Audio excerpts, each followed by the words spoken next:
The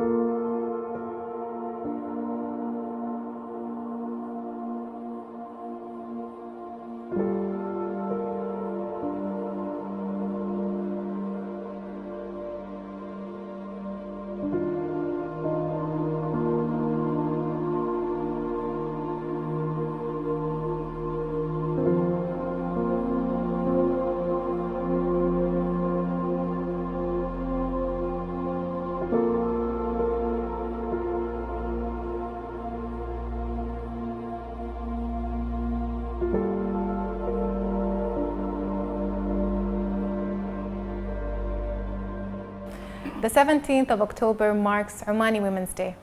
And for this occasion, we've decided to do a special episode with two special guests.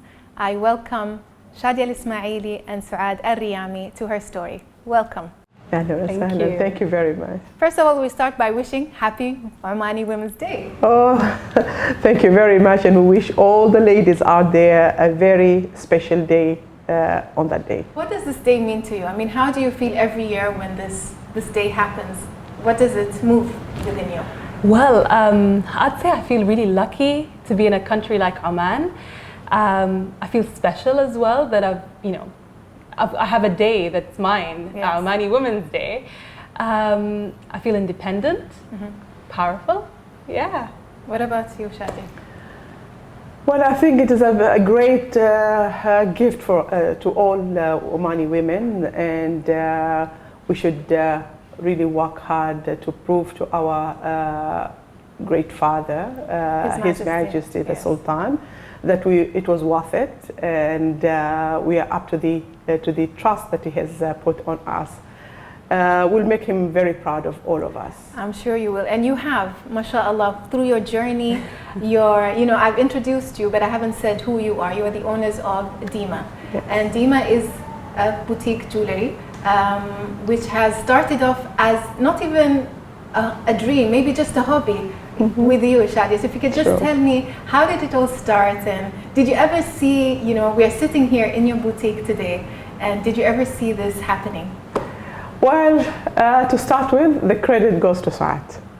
Oh, really? I should not I tell always you thought that. it was your My mother mother. gives me a lot of credit, honestly. I'm sure it's you, but I always thought it was you that started. Even when she was showing me around, she goes, my mother. She doesn't say anything about where. I was like, where does Suad fit in? But, so please share, how does this happen? Well, it is her idea, and I remember very well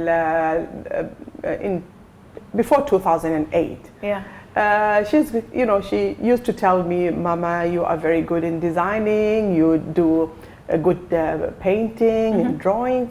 Why don't we start our own line of anything? Not necessarily jewelry. And at that time, it was not really the jewelry was in our minds. It was anything related to fashion, related to interior, anything creative. related. Yeah, Something very creative. So yes, you've always exactly. been creative. Was that what you studied? Is that your field of work? Not really. I'm coming from a totally different background. I did accounting, then I did my high postgraduate qualification in finance. Who would have thought financial people can be creative? He is the proof, mashallah. I worked, Finance, yeah, I law. worked, yes, exactly. Wow, mashallah. But I had this, love to jewelry, to designing. I used to paint when I was a child, and the painting, the hobby of painting continued with me even after, changing because after I graduated from high school, I wanted to join fine art school. But those days, parents did. No, you should secure something. Yes, exactly. It's still there to this day, by the way. So what I did, I said, okay, I will listen to my father and do a proper, qualification. Yeah. And I made him very proud because I did the qualification, not that he wanted, but at least something to يوكل العيش مثل ما هو قال. Okay, and I worked in the field of finance, in the private sector, in the public sector as well. I used to be working for Minister of Finance at the Treasury, And I had very good, very dynamic roles back then, and then moved to PDO with the similar rewarding, empowering roles. But then the designing was still at the back of my mind. I used to do, ad hoc, projects for people without money. Yeah, it was just a hobby. Just a passion that somebody you had. wants, if somebody wants, their home to be redecorated, I would go and help them doing it. Somebody's son is getting married. Oh, Shadya, come and help us with the interior of the room or of the apartment. Then I'll do, and it is all free of charge. Then that day we went to an exhibition, jewellery exhibition with Suad. And she was looking carefully and said, Mama, you're wasting time. We can do better. We can do better than this. Really? Yes. And I said, okay, inshallah. In that time I was working for PDO, and it was a leading role, which meant a lot of dedication and a lot of time spent back in the office.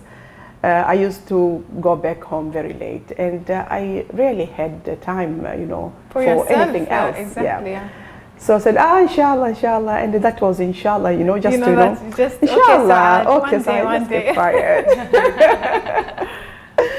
But then, during the time when I was helping other people, a friend of mine asked me to, create for her an artwork using Omani jewellery, okay. A wall artwork. And she wanted specifically the Ayatul Kursi pendant, the Omani old pendant. So I went to Mazrah and went around and trying to find it. I couldn't find it. And it was almost 1 o'clock, and it was, sort of rush, and people started closing their shops. And I saw this man, coming out with the about 4 bags, plastic bags, and they were quite heavy, closing his shop. And I asked him, do you have this pendant? And he said, oh, you're looking for those? I said, oh, exactly, this is what I'm looking for. So we went in the shop again, and I said, he asked me, how many do you want? And I said, since it was very difficult to get them, let me take about 5, 6. And I said, okay, give me 6. But I was thinking at the back of my mind where he was taking those pieces to. Yes. I hope I'm not taking from somebody's order. Subhanallah, yeah. So I asked him, and he said, no, it is not an order for anyone. It is just, that I'm taking them back to the workshop to melt them. No. And I said, what? Really old pieces, part of our history is being melted. Exactly. And I said, what? Do you realize what are you doing to our heritage? And he said, well, for me it is frozen capital. Because nobody's buying it. Yeah, nobody's buying them. The value in it anymore. Exactly. And I said, okay, thank you very much. At that point in time, I was more than any time else very dedicated and very determined that we need to do something to help and contribute in preserving our heritage. I was on my way to the car and called Suad. She was in England at that time, and I called her, Suad, we are going to start our line. Wow. How did you feel, Suad?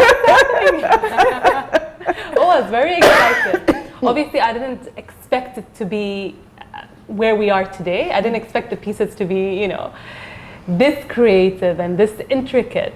But I was really excited, and then the collection started to grow. My mother just kept on making pieces at home, one by one. And then one day my mother called me and was like, Saad, you know what? I have around, 167 pieces. They're at home. What are we supposed to do? So she just continued creating and creating. After work, my mother would sit and start making the pieces, and suddenly it was over 100 pieces. And that called for an exhibition. Yeah. Okay. So before I get into that, I'm really curious to know what happened with the story of the Ayatul Kursi and your friend. So that you did the painting for her? Yes, I did for her, and yeah, she was very happy with it. And so people saw it and then thought, we want more, or was it? No, nothing came after that. Yeah, but no. it's just, I think what mainly came out of that was your passion to start something. Yes, okay? exactly. So back to the exhibition. So you started your first exhibition. You joined the first exhibition. Unfortunately, I wasn't in Oman then because I was in the UK doing my law degree, and it wasn't during the holidays. But all of the jewelry sold out in no time. I mean, the jewelry that we had back then was very different from now. Yes. There were a lot of the actual silver pieces, the Omani, the traditional Omani pieces. Similar to the ones you showed me. Exactly. So the big pieces, some are big, some are small, but they're usually big and rustic.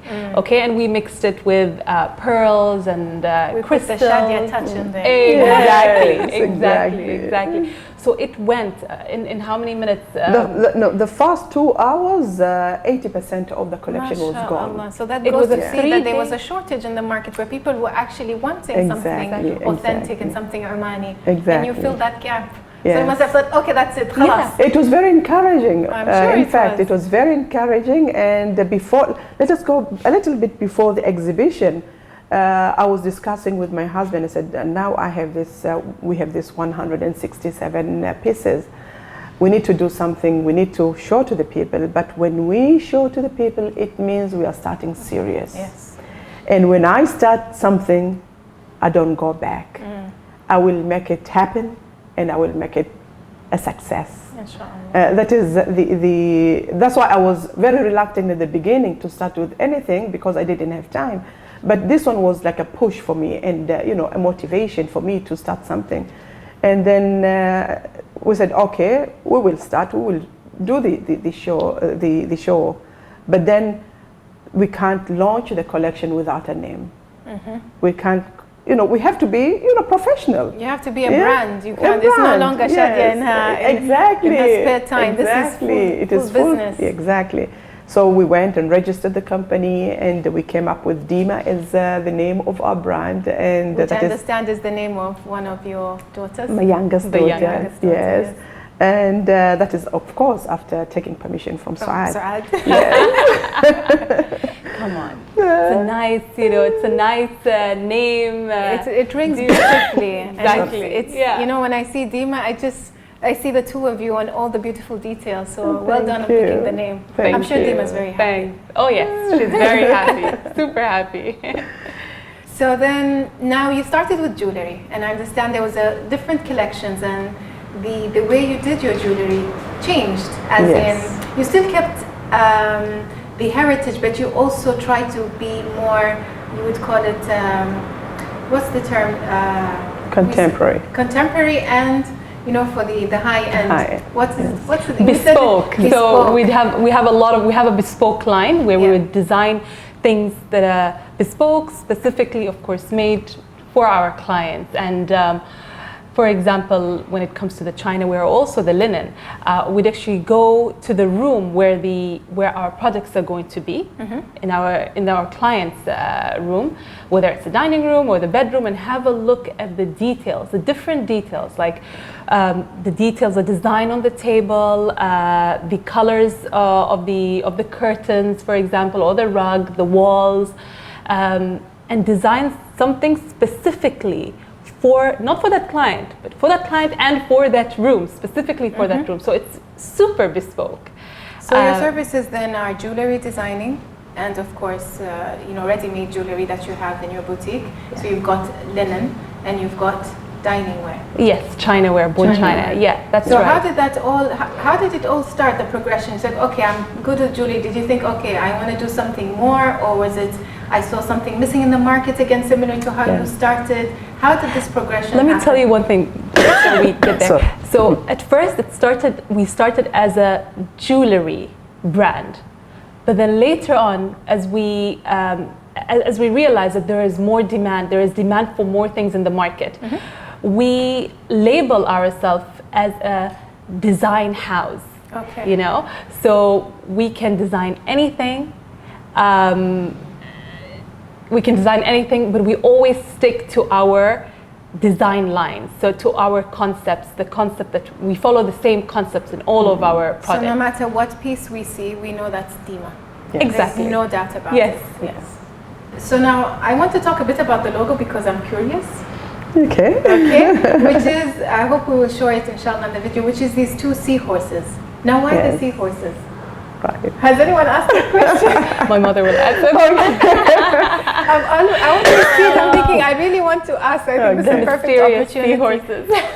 Okay, seahorses are creatures that are very rare across the globe. Okay. Okay, and soon they will be disappearing.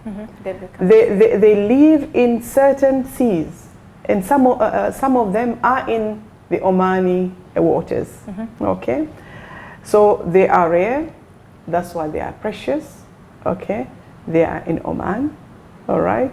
There are a lot of qualities that we can see in the seahorses that really complement the values of our brand, and that is the love to our partners. They love their partners, and they cannot stay alone. You can't see a seahorse, you know, roaming around or They swimming always are alone. together. At least two would be together. Okay, so we have devotion, dedication, loyalty. These are all values of Deema. Okay, support. The male of the seahorse get pregnant and give birth, not the lady, not the female. I mean, okay. So all those things, you know, we have love to our customers. That's why we are giving them the things which are unique. You can get them in the market. We are dedicated to, you know, to give everything that our customers are looking for in terms of designs, quality, confidentiality, you know, exclusiveness of the designs. So we have all these qualities that really complement what the seahorses have. And they are in Oman, like us. Yes. And because they are rare, they are precious, like Deema. Deema's jewellery. Or Deema, I'm so glad I asked that question because it tells me the story again of Deema and the message that Deema is trying to send and the thumbprint you're trying to leave in Oman and internationally now, which is so proud to hear. And just to add, and if you look at the tea horses, the way they were designed, they form a heart in the middle. I noticed. So that is the heart, our love to our customers. Oh, mashallah, beautiful. Made with love. Made with love, exactly. Now, we talk about all these, your story and all the successes. But I'm sure there's another side of it, which is the challenges, which is the road blocks that you faced. Is there any one time that you felt, I can't do this anymore, I have to give up? Was there a time that you thought, I'm not doing this? And if it's possible to share with us. Okay, there were a lot of times that we faced a lot of hard, challenges, but I wouldn't say that we will surrender. I don't think that's in your character, even sitting here. I don't think that's even not a possibility. It is not there in our dictionary, not in Deema's dictionary. We would say, okay, maybe I would say, what made me, take this step? Yes. I was earning handsome amount of salary, and I didn't have, all these worries about, how we are going to do, how we are going to perform. But nevertheless, we learned from this journey is that wherever you have obstacle, wherever you have challenges, you get the new ideas. You are always, you become more creative in the way you think how to solve the problems. More flexible more flexible, and you find ways. That's why when you face a problem, you should not quit. Yes. You should be persistent, should look for, solutions and other options. And yes, we faced a lot of problems. One of them, as a startup, apart from the first collection that we did at the beginning, and it was so successful. It was so successful because it was the price range was very, very affordable. Okay, but then when we reviewed what we wanted, it was not that type of production or products. We wanted something more luxurious. We wanted to promote Oman in a very classy, elegant way. We found that in the market we don't have a brand, taking care of our heritage or jewelry at that time, and produce it in a very high-end manner. And we wanted to be the one pioneers to do that. Okay, and that's why we thought, okay, this is not going to work. If we want really to develop and create a high-end brand, we have to take care of the quality, because the quality that we were working on at the initial stage was not the quality that we wanted for Deema. Was not where you wanted to place yourself. Yes. You needed to go exactly, higher. Exactly. So, of course, when you do something of high-end quality, using high-end manufacturers, all those costs are, incorporated in your the outcome, in the product, yes. In the outcome and in the price as well. Yes. It is reflected in the price, and this is where we found, a challenge from the market, saying, "Oh, your products are very nice, very unique. We can't get them outside, but the prices are a bit high." Okay, so that is a challenge. Yes. So what to do? We had to find options. We have to find ways to make our product sellable. That's why we refine the way we select our customers. So we defined our customers where who can buy our products. Not only in Oman, but we focused also in diversification of geographical location that we should be selling our products. So we are in Oman, we are outside Oman. First, from Oman, we went to the UK. We started selling our products in UK. Then we came back to the region again, now in Qatar. And we are looking for other places, like UAE, inshallah, will be the next. What I love about it is that you didn't say, okay, this is, when the feedback was, this is too high, okay, I'm just going to go lower. You stuck with what you believed in, and you just found, as you said, other ways. Yes. And you reached out internationally, and I'm positively sure that the vision that you had eventually is actually coming into realization because of your hard work, because of your love for what you do. And it even shows, mashallah, in both of you, in your eyes and the way you speak, mashallah. So it's truly an inspirational story. And I can see Suad nodding all the way. So now, you're the that is only one challenge. There are a lot of other challenges. I am sure. We're still facing some challenges. There will always be challenges. There will always be challenges, but the thing is, what I want to highlight with my program is that people always think that it's an easy road. And what happens is the successful people, the entrepreneurs, they don't talk about the challenges. They only talk about the success. I feel when you talk about your challenges, it shows strength in you, in your brand, because you face the challenge, no matter how big, how small, but what happens? You overcome them. So the more that people such as yourselves talk about your challenges, the more you encourage other people, inspire other people, and more shows that they're still standing after all they've been through. So that is a testament to your success. Alhamdulillah. Alhamdulillah. So now I want to just, before we end, so it's the two of you. So who plays what part in Deema? Well, my mother does the creative side, okay, the design and all of that. I would also have an input in the design. I won't take credit for the design, but I have an input, and it's usually at the final stage. So my mother has already sketched it, the 3D renders are ready, and I'd be like, well, I think the easy part, right? I think maybe if we change this color, or maybe if this size is different, I think it would look better. So I have that, you know, the I like how delicately you're trying to word it so you don't offend your mom.